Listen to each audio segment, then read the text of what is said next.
Hello, Farmer Tom here. I'm live from Puerto Rico, and we're going to do a little live episode today on how to deal with COVID-19 period in general. We're going to kind of go over my life in Puerto Rico, what it's like down here, what I'm doing. We're gonna go over uh, requirements by the USDA and CDC on harvesting and processing hemp and cannabis during these difficult sources where you can find up-to-date information. Whether to farm or not in 2020, that's a big question for everybody. So let's start at the top. I'm down here in Puerto Rico. Let me give you a little bit about what's going on down here with my business partners, and we're working on projects here in Puerto Rico farmers and exciting new and ways to grow hemp. Climate down here, between the 12 hours and all the humidity, it's really tough to grow flower outside down here. And auto flowers are probably the best thing to do, but we'll kind of go. A beautiful country. It's a terror states. It's down here, Caribbean. The weather's pretty 85 every day. There's here and there, and down to about 71 or 72. The island's beautiful. There's so many beautiful. There's 7 different types of soils. There's a group of farmers here growing vegetables, the sugar cane, mangoes, hemp, cannabis. Their medical cannabis system down here is pretty robust. Be a green cross on. It's to see the excitement around medical cannabis down here and how well it's recepted. As far as the doctors go, regular doctors are giving prescriptions for cannabis down here, and it's not just the the pro cannabis doctors. It's like a large majority of doctors down here. So that's really exciting to see, being that I've come from the medical marijuana cannabis background. It's really exciting to see the quality of the product. Everybody's so excited and what they're doing to up their game. And I'm down here working with a few of the farmers, helping them up their game as far as producing quality organic cannabis. They're doing a really good job down here, and a lot of farms are doing their best to produce best quality product. As far as the coronavirus goes down here, they're very strict about everything down here. I've been here for like 17 or 18 days now, and 17 of the days we've been on total lockdown. That means you can only go to the store for certain things, pharmacy, gas, food, that type of stuff. And they have a curfew that goes from, it was when I first got here up until about a few days ago, it was between 9 p.m. and 5 a.m. They moved it up to 7 p.m., so early evening to 5 a.m. If you get caught at the beach or hanging out with your buddies or anything, they're pretty strict. It's a $5,000 fine and or 6 months in jail. They really aren't messing around down here. Um, that's really good for all the people. They're used to catastrophes down here between Hurricane Maria and the recent earthquakes. People are pretty much set up and are used to curfews and food rationing, so they do a really good job at both. The stores seem to be stocked pretty well. I was able to get some toilet paper in my last trip to Costco, so that was pretty exciting. They had all my favorite things that I like to eat from Costco, so that was nice. The people here are amazing. The farmers down here are really excited to get started growing hemp. They're still in the testing phase, research phase, but it looks like this year they're going to open up to commercial operations. And it's exciting to work with the farmers down here and see what they can actually grow, considering the circumstances. There's definitely a few options down here that we're busy in ironing out. So Puerto Rico's beautiful. The people are amazing. We've kind of been stuck in the house these last couple weeks, but we're getting a lot of work done, because of being stuck in the house. So things are moving along really well down here on a lot of different fronts in Puerto Rico. So as far as the COVID-19 goes and hemp farming this year and farming in general, I want to start off with giving everybody my recommendations or what I think I'm going to be doing this year on our farm. My farm is back in the States in Vancouver, Washington, and I've been checking in. I did a little Zoom video yesterday, toured the farm. Everything looks amazing. Everything's on schedule. This year we mixed it up. We do vegetables every year, enough, for the community, but we really kicked up the vegetables. We're going to do about half again the amount of hemp as we did last year and concentrate on local food. It looks like local food's going to be in high demand this year. With the COVID-19, a lot of the big operations that we're sending food to the restaurants and stuff are having to close down. So we think that in the local community, there's really going to be a need for fresh produce, fresh vegetables, produce, local meat, all that kind of stuff. I think we're going to retract back into more of local economies as opposed to these big spread out economies around the world. We're going ahead, and this year we're growing some CBG. We've got a couple different ideas on how to grow some CBD crops this year. We're working with the state officials on maybe growing an early crop that has a little bit more flower on, and then a later crop that doesn't have that much flower on it.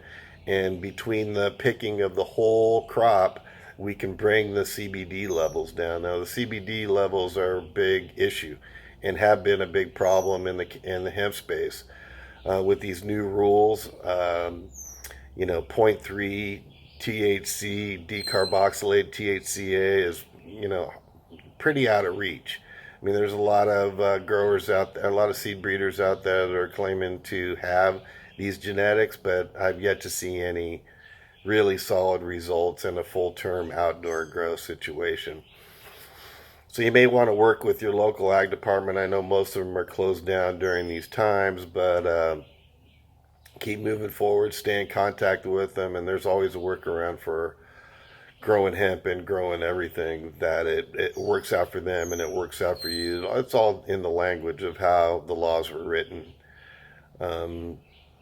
Down here we're doing pretty much the same thing. They're going to be growing outdoor hemp this year. They got permission to do 10 acres on that I'm working with. So we're going to go ahead and set those guys up and we'll see what we can do this year. I think it's probably a better fiber zone than it would be for flower and biomass, just because of the so close to the border and so much humidity in the air. It's really hard to get any really fine flowers without contracting mold in the process. So we're going to be weeding out the mold variety, the varieties that are more susceptible to mold. We're going to be weeding those out this year and really trying to find the varieties that work best down here in Puerto Rico. Like I said, there's every different climate out here. There's 7 different types of soil except for Arctic soil. So it's a really big challenge, and I'm really excited to be a part of what's going on down here in Puerto Rico. One of the questions that came up is, how do we keep our employees and customers safe during COVID-19? There's some great resources out there, that I'm going to share. I'll put down in there. It's actually United Fresh. www.unitedfresh has a page dedicated to COVID-19 and all the resources for small farmers, and then down there on how we're supposed to handle everything.